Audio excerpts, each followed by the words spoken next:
Welcome to Shirley McCall Motivation. I am Shirley and I spread seeds of hope everywhere I go. Today, our topic is going to be how to rewrite your story. Now, I know for me, when I think about how to rewrite my story, and when I've heard this term over and over before, it used to be very confusing to me because in my mind, I'm like, how can you rewrite something that happened? There's no way to get around the facts of what happened. However, the more I started to really dig and understand exactly what it meant to rewrite your story, it really means you rewriting your story from a different perspective. Because you have to think about this. How do you see yourself? Like when you get on your soapbox, so to speak, and you're telling someone about all these things that happened to you, you've been through, are you always referring to yourself as far as in a place of lack, or someone that didn't have control, or you were in a position where all these things happened to you and there was nothing you could do about it? Almost in a sense of where everything that happened to you, there was no type of light that came from that. There was no type of growth or strength that you pulled from that. And this is why reframing your story is so important, because it's pretty much you not looking at yourself as a victim. You're not a victim.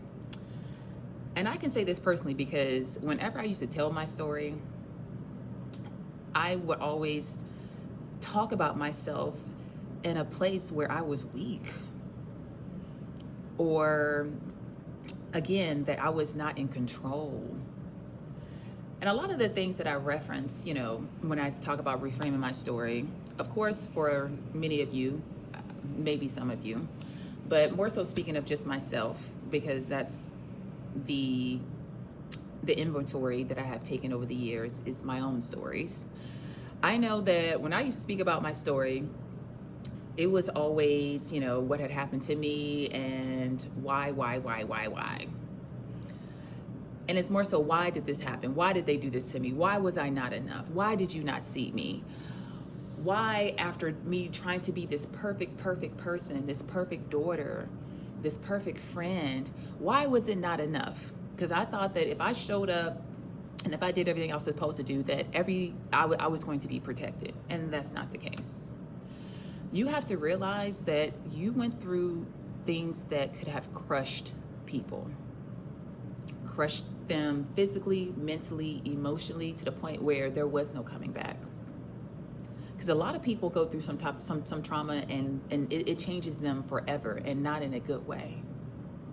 So when I say reframing your story, that is you reframing your story where you're the hero, where you come and save yourself. Because some of our favorite stories that we know about and that we probably remember, are stories of heroes. We grew up watching all these Disney movies. Who's gonna come save the princess? The princess needs to be saved. Like she's in the burning tower right now. Who's gonna come save her? Somebody was always coming to save. When you have to save yourself. And I know it sucks. Just because for all these years, I used to think, okay, well, maybe if I date this person, they'll save me.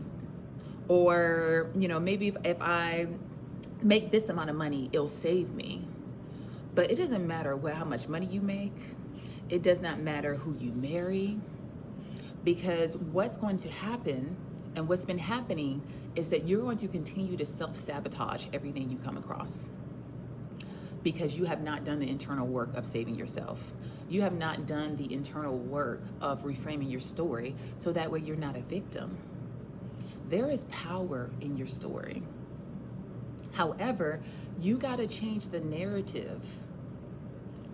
And when I say change the narrative, that doesn't mean necessarily changing, the facts, because the facts are the facts. However, you got to remember, you gained certain insight. You've gained this extra layer on you that a lot of people don't have. And what you're doing, you're downplaying your gifts. No, you didn't ask to be traumatized. No, you didn't ask to be abandoned. No, you didn't ask to be abused. No, like who would want that? Like, no. However, there is something within all of that darkness that you're not seeing. There is light there. All the things you went through, you're smarter because you had to be smarter. You can rely on people to figure things out for you because the position that you were in, you had to be able to figure it out on your own. And sometimes that means you were very young figuring things out, especially in a world that you just at that point didn't even understand. However, you kept going. You also know how to pivot. I always say, listen, I'm the pivot queen, honey. I don't care where you put me in this world, okay? The things that I've been through, I don't look at them as, hardships. I look at them as blessings now. And the reason why is that because I can move all over this world and I know I'm gonna be okay. A lot of people can't say that. Okay, and I grew up in a small town, and it's a lot of people that just don't leave, they don't explore, they don't move to another, city or state or even travel out of the country because they're like, they've never done it and it's uncomfortable for them. But for me, I've had to go through that at a young age. Also, you're resilient. You are so resilient because you had to be. There was no one coming to save you, and there's nobody coming to save you now. And the quicker you realize that, and it's actually not a bad thing, it's not. You have to save yourself. And when I say save yourself, it's saving the little girl, the little boy that's inside of you that you abandoned a long time ago to survive.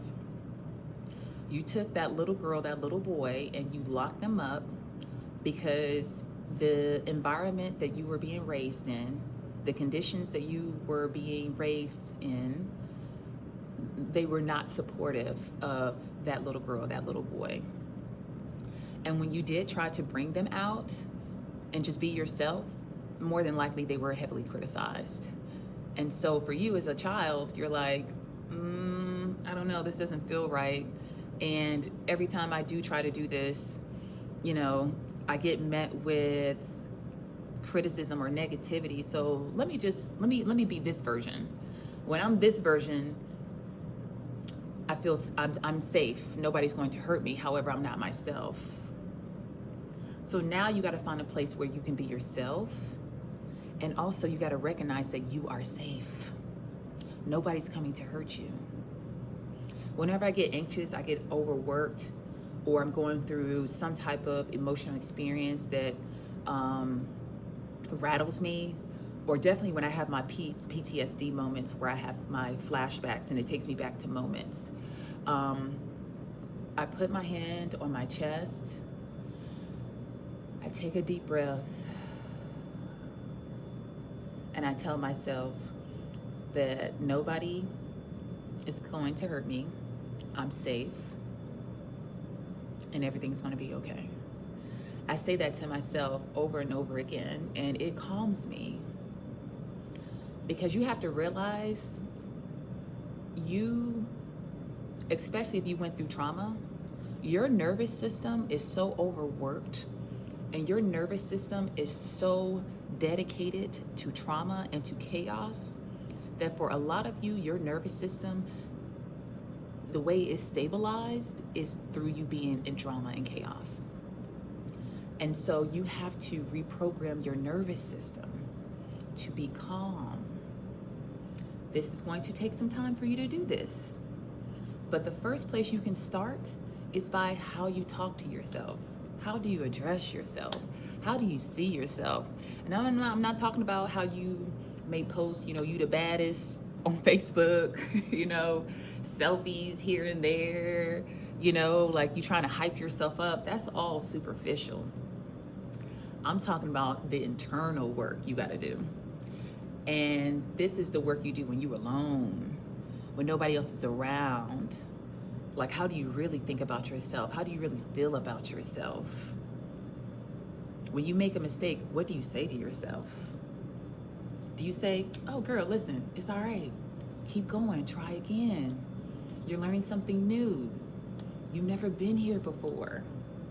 Or you like, see, this is why I told you not to do that. I told you not to do that. No, like you would not say that to a child. Like think about, okay, because I always reference this with my players and my students. Think about a baby learning how to walk, right? Would you tell your baby after it didn't fail a couple times, you know what, you just not good at this. I'm gonna need you to sit down. I'm gonna need you to just keep crawling because that's all you're good at.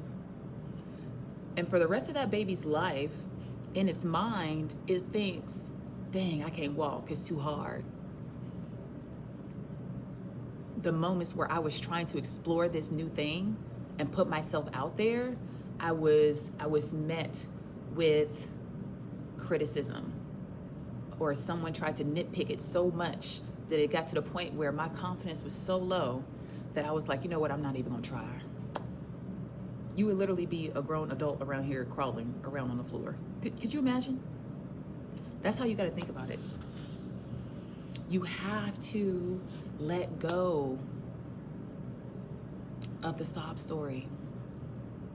Because honestly, especially after a certain age, don't nobody care no more. Because after a certain age, you gotta realize your life is your responsibility. And if you don't have the life you want, that's because you don't make good choices. You have to start reprogramming. And the first thing you can do is reframe your story. You're the hero now. You're not the victim, you're the victor. You came to save yourself. And the person you're saving is this little girl, this little boy that's been trapped in this cage that you didn't put him in for too long. You have to step into your purpose. Your pain is your purpose. Your pain is your power. But you want to use it as a crutch, and no more. You can't do that no more. It's not going to get you to the level you want to be. One movie that I really love is called Taken. The more I think about it, like me growing up, I used to always love definitely survival movies. Like now that I think about it, I go back and I'm just like, wow, like the things I was watching are the things that were happening to me that I could relate to. But any type of survival movie, like you in the woods, somebody is chasing you and you got to figure out how to get out, like that was my jam. I loved that. And the reason why I loved it, because that's where my nervous system was. It was in survival mode. So for me, like watching happy-go-lucky movies all the time, Christmas movies all the time, you know, I couldn't relate to it because I was just like, huh? But I could relate to survival movies. So anyway, in Taken, Liam Neeson, he gets a phone call. He's over in the States. His daughter then traveled over to Paris with a friend. And in the movie, he's on the phone with her as she's getting kidnapped. Now, mind you, this man is away from his daughter, a whole ocean away from his daughter. She's been kidnapped in a place that he has no idea where she is. Okay, he has an idea because she told him. But she told him last minute and he's like, girl, what are you doing? Like, we got to plan this out better. But you know, hey, she's a teenager. Anyway, so, you know, they're on the phone. She calls him to check in. Next thing you know, these guys break into the house and they end up grabbing her, snatching her up. And he's on the phone while it's happening. Now, any other person that has never been through this situation before probably would have just froze, because it's like, what can you do? I'm on the phone. I have no idea. And if you look up the statistics when it comes to kidnapping, the first 24 hours are the most important hours. Or is it 24 or 48? I'm gonna say 24. However, he's on the phone and he's calm. And he tells the guy on the other end, I have a particular set of skills that I've honed over time. He's calm, he's stoic, because he knows who he is. Life has sharpened him. His training has sharpened him for this moment. That's how you got to look at it. Your trauma, all the things you've been through, they've been sharpening you. You've been getting molded. However, you want to stay in the dark and just reference the dark of everything that happened to you. There's an opposite. You went through all these things because it's going to lead you closer to your purpose. There's a lot of people that, yes, they have more than you, but trust me, when it comes to, again, that emotional strength, that mental strength, these are things you got to hone in on, because you went through, again, things that could have broken you, but you're still here. So remember that. Remember your tools. Remember all the power you have, because you have a particular set of skills. But you're not tapping into those skills because you want to stay in this place and be sad for yourself. No more. You can't do that no more. Now it's time to do the work. You got to take responsibility for your life. Yeah, you didn't deserve all that stuff. Okay, all right, now what's next? What's the next play? Because if you have children, guess what? You're passing this stuff down to them. What's next? If you wanted something different, you got to rewrite the story. You winning now. You not losing. You been winning. You always winning. Now you got to remember that and remember who you are. I hope this helps somebody. Remember, listen, it's not on you, it's in you. Now you got to get to work. I hope this helps you guys. Love, love.